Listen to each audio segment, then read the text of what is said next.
എനിക്കൊരു പ്രശ്നമല്ല കേട്ടോ. I M super cool. ഞാൻ വിഷമം വന്ന് കരഞ്ഞ്, അത് ഞാൻ സമ്മതിക്കുന്നു. വിഷമം വന്ന മനുഷ്യന്മാര് കരയും. വേറെ ഒരു കുഴപ്പം എനിക്കില്ല കേട്ടോ. ചേട്ടാ ജിൻഡോനെ കുറിച്ച് 2 വാക്ക്. ജിൻഡോ ബ്രോ സൂപ്പർ അല്ലേ? അല്ല, പുള്ളിയാണ് ഏറ്റവും മെന്റലി ആയിട്ട് അവിടെ ടോർച്ചർ ചെയ്തിട്ടുള്ളത്. ഇല്ലടാ, ജെന്യൂൻ മനുഷ്യനാണ്. പോവാ രക്ഷപ്പെടാം. എന്റെ ട്രോളി എന്ത് വീരു. താങ്ക് യുടാ, താങ്ക് യുടാ, താങ്ക് യുടാ, താങ്ക് യു. എനിക്കൊരു ട്രോളി ഉണ്ടായിരുന്നു. Thank you, thank you, thank you guys, thank you so much. Thanks ഏട്ടാ, താങ്ക് യു സപ്പോർട്ടിന്, താങ്ക് യു.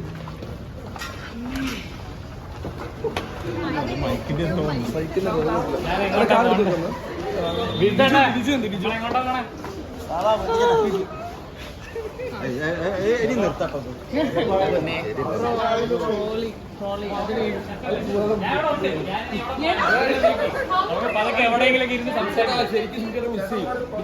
ഞാൻ മിസ് ചെയ്യുന്ന നിങ്ങൾ എന്നെ മിസ് ചെയ്യുന്നു.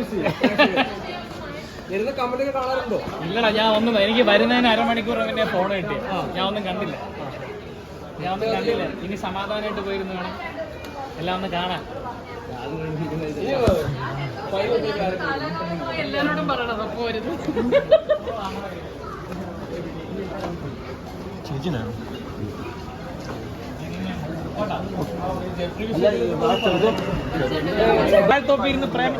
എല്ലാം നമ്മള് സ്വയമേ ചെയ്യുന്ന കാര്യങ്ങളാ, ഒന്നും വർക്കാവില്ല. അവന്റെ തീരുമാനങ്ങളല്ലേ, അവന്റെ തീരുമാനങ്ങളാണ്. അതിൽ അഭിപ്രായം പറയാൻ പോലും ഞാനോ നമ്മളാരും ആൾക്കാരല്ല. Definitely he was a very good game. He was a very good. Final 5-ൽ എത്തുമെന്ന് തോന്നിയിരുന്നു. തീർച്ചയായിട്ടും. ശരിക്കും സിബിൻ കയറിയപ്പോഴല്ലേ കളി മാറിയത്? ശരിക്കും അല്ല, അവിടെ കളി നടക്കുന്നുണ്ടായിരുന്നു. സിബിൻ ഒരു ഡിഫറെന്റ് കൈൻഡ് ഓഫ് ഗെയിമാണ് അതിനകത്ത് കളിച്ചത്. അതെനിക്ക് തോന്നുന്നു ഇതുവരെ അങ്ങനെ ആരും ചെയ്തിട്ടില്ലാത്ത ഒരു ഡിഫറൻസ് സാധനമായിട്ട് എല്ലാവർക്കും ഇഷ്ടപ്പെട്ടു. സിബിൻ ഇച്ചിരി പവറിലോട്ട് വന്നപ്പോൾ ബിഗ് ബോസ് ഒന്ന് മൈൻഡ് ഗെയിം കളിച്ച് തളർത്തിയതാണെന്ന് തോന്നുന്നുണ്ടോ?